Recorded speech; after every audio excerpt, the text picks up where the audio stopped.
Hey there, it's Andrew Walker here from the SA Property Investors Network, and I've been chatting to Bruno Simão around the 4 different quadrants, and we believe that every investor fits into quadrant A, B, C, or D. And I want to chat about the investors in quadrant D and what type of deals could they look at. So Bruno, talk to us around the quadrant D investor, and let's also talk about section 13 section and why that could work.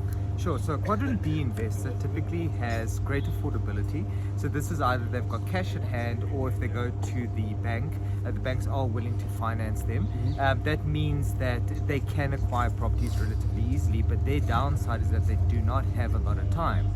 So a lot of these guys are the professional types, CEOs, businessmen that spend their day mostly on the occupation that they're involved in.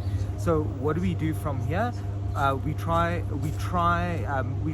get them to start thinking about deals that don't take up a lot of their time on a daily basis. So sure, a multi-let would bring you great income, a huge amount of income, but it takes a lot of work. And there's a zoning, there's the renovations, there's the time spent with builders. Exactly.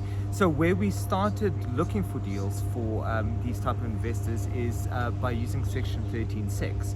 So new developments, new buildings, or at least new extensions to buildings can actually be sold to these developers, and they get a tax benefit, a tax deduction. So section 13.6 allows for basically a tax deduction at the end of the tax year from the cost that you paid for that property. Sure. Now there's certain calculations that need to be done, especially if it's a sectional title, but long story short, even if you're breaking even or you're coming at a negative cash flow at the end of the month, by using section 13.6 at the end of that financial year, you may actually be able to claim back from SARS or deduct from your taxable income, which means that you save on tax, which can turn that property from a negative cash flowing property to a break even or positive cash flowing property.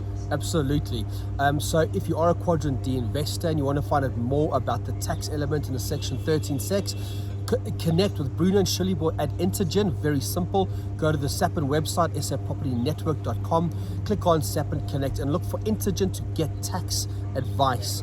And if you're looking for off-plan, if you're looking for opportunities, whether there's new builds off-plan, connect with Nico at the brokerage, and we'll see you there.